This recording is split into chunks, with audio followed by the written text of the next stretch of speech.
Bonjour à tous, on se retrouve aujourd'hui pour une nouvelle vidéo sur les expérimentations qui ont eu lieu sur le revenu universel.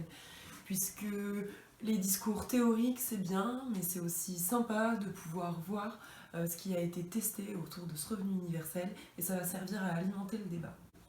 Il y a eu une expérimentation assez importante qui a eu lieu en Finlande entre 2017 et 2019 qui a eu pour but de donner à 2000 chômeurs 580 € par mois pendant 2 ans. Suite à cette expérimentation, il a été remarqué beaucoup de bienfaits sur la santé mentale des chômeurs. Cependant, on a eu peu d'évolution quant aux bienfaits liés à l'emploi. Cependant, cette expérimentation a été largement critiquée du fait de son revenu qui n'est pas du tout universel, puisque ce revenu a visé essentiellement 2000 chômeurs, donc une catégorie de la population qui n'est pas du tout représentatrice de la société finlandaise. En plus de cela, au bout d'un an d'expérimentation, les chômeurs ont eu des conditions qui se sont rajoutées pour avoir accès à ce revenu. Donc c'est suite à cela que beaucoup d'institutions ont dit que cette expérimentation était un échec, notamment Sciences Po Paris, qui a largement rejeté cette expérimentation. Il y a également une expérimentation assez importante qui est menée au Kenya, qui est menée par une association caritative Give Directly, une association des États-Unis, qui a choisi un petit village de 220 habitants pour expérimenter ce revenu universel. Ce revenu universel va se composer de 22 $ par mois pour tous les habitants, sans condition de revenu, pendant 12 ans. Cette expérimentation a commencé en 2018 et seulement 6 mois après le début de cette expérimentation, on a déjà vu beaucoup de bienfaits sur les habitants du village. Non seulement les riches ne craignent plus que les pauvres les volent, mais en plus de ça, les pauvres et les travailleurs, les petits travailleurs, ont réussi à investir soit dans des matériaux pour les paysans, ils peuvent louer des tracteurs pour faire leurs semis, ils peuvent également nourrir leurs enfants sans crainte. Les habitants n'ont plus la peur de rester le ventre vide et de ne pas donner à manger à leurs enfants. Donc il y a évidemment une santé mentale qui s'est largement accrue, puisqu'ils ne sont plus dans la peur du lendemain, dans la peur de ce besoin financier.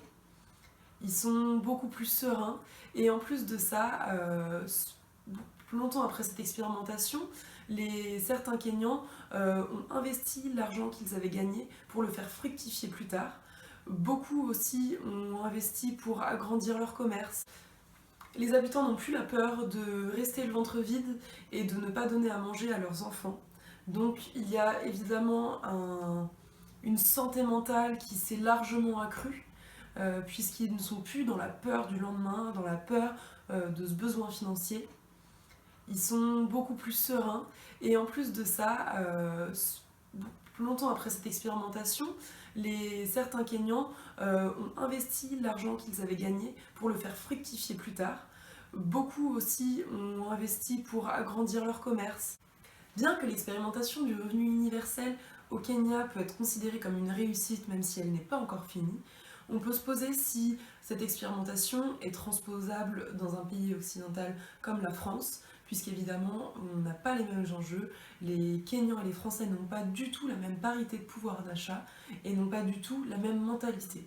Donc c'est vrai que l'expérience au Kenya peut être considérée, bien qu'elle ne soit pas finie, comme une réussite, cependant on peut se poser des questions sur la compatibilité avec une expérimentation telle qu'elle en France. En France aussi, on a eu une expérimentation, mais qui était beaucoup plus petite, ça, puisqu'il y avait seulement 4 bénéficiaires du revenu universel.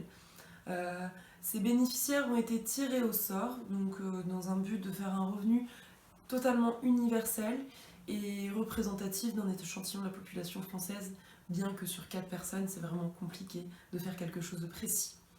Ces 4 personnes ont reçu pendant 1 an un revenu universel sans condition de 1000 €.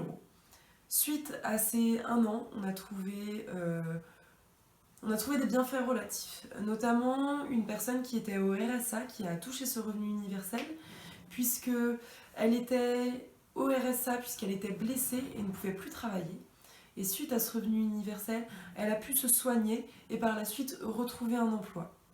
Les 3 autres personnes bénéficiaires de ce revenu universel n'ont pas arrêté de travailler ou alors ont arrêté de travailler pour se lancer dans une formation, donc avoir un meilleur diplôme et se reconvertir dans un métier qui leur plaira beaucoup plus.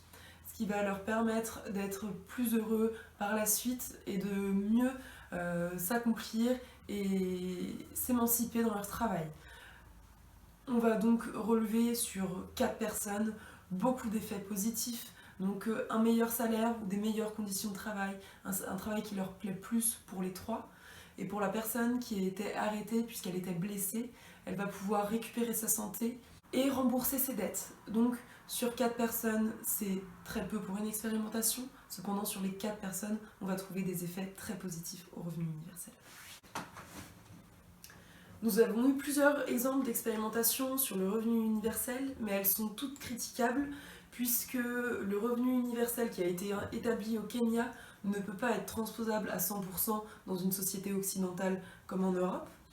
De plus, en Finlande, le revenu qui a été mis en place était loin d'être universel et au final pas si inconditionnel que ça.